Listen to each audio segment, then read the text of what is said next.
నేను విజయవాడలో యనమల కుదురులో ఉన్నానండి. నాకు ఫోన్ చేశారు శారదా కాలనీ ఆఫీస్ నుంచి.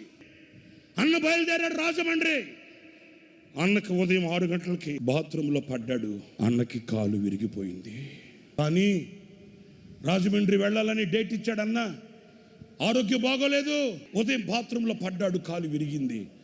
అన్న రాజమండ్రి బయలుదేరాడు. బ్రేక్ఫాస్ట్ చేయలేదు. నీకేమైనా అవకాశం ఉంటే వెళ్ళి అన్నను కలిసి బ్రేక్ఫాస్ట్ ఇవ్వగలరా అని అడిగారు నన్ను. పిచ్చోళ్ళలారా, ఏం మాట్లాడుతున్నారు మీరు? వెళ్ళగలరా ఏంటి? ఫోన్ పెట్టే. వెంటనే నేను బ్రేక్ఫాస్ట్ కొంచెం టిఫిన్లో పెట్టుకొని రామవరపాడు రింగ్ రోడ్ దగ్గరికి వెళ్ళిపోయాను. అన్న బయలుదేరాడు. మరి కాలు విరిగితే ఎలాగ బయలుదేరేశాడు. వెంటనే పరుగున రామవరపాడు రింగ్ రోడ్ దగ్గరికి వెళ్ళిపోయి సిగ్నల్ సెంటర్లో నిలబడిపోయాను. అన్న కారు కొరకు వేచి చూస్తున్నాను. అన్నకి కాలు విరిగింది. రాజమండ్రి బయలుదేరేశాడట. ఎలాగా ఏంటి? కాలు విరిగితే ఎలాగ బయలుదేరాడు? ఓకే, చూస్తున్నాను. కళ్ళకి ఒత్తులు పెట్టుకొని చూస్తున్నాను. అన్న కారు వస్తూ ఉంది. నేను అన్న కారును చూడక మునిపి అన్న కారులో నన్ను చూశాడట. డ్రైవర్తో అంటాడట, ఈడేంటి ఈరోజు ఆదివారం వచ్చి ఎక్కడున్నాడేంటి వీడు?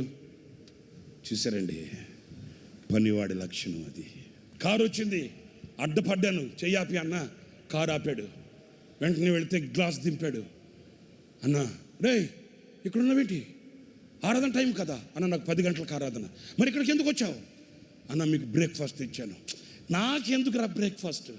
ఆరాధన కదా, నువ్వు అక్కడ ఉండాలి కదా అన్న. సరే కానీ నేను రాజమండ్రి దాకా వస్తానన్నా. తెలుసు అన్న మనసు నాకు తెలుసు. ఇలాగ జరిగిందంట కదా అంటే అన్న ఒప్పుకోడు. అందుకని నాకు అన్న మనసు తెలుసు. అన్నా, నేను రాజమండ్రి దాకా వస్తానన్నా.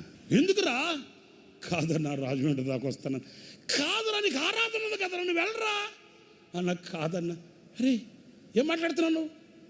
ఆ బ్రేక్ఫాస్ట్ నాకు ఇచ్చి. నేను తింటానులే, నువ్వు వెళ్ళు. నేను తింటానులే, నువ్వు వెళ్ళరా. పిల్లల 2 కళ్ళతో నీళ్లు పెట్టుకున్నాను. వెనకడుగు వేసిన కారు వెళ్ళిపోయింది. విరిగిన కాలు మడత పెట్టుకొని రాజమండ్రి వెళ్ళి విశ్లాన్ని పిలిచి, నీకు కార్డ్లెస్ మై కొనిపెట్టాను కదా, అది ఇది. అప్పటికే విశ్లానికి ఫోన్ వెళ్ళింది. విశ్లాన్ని అన్నాడు, అన్నా కాలు విరిగిందంట కదా, ఎందుకు వచ్చారు మీరు?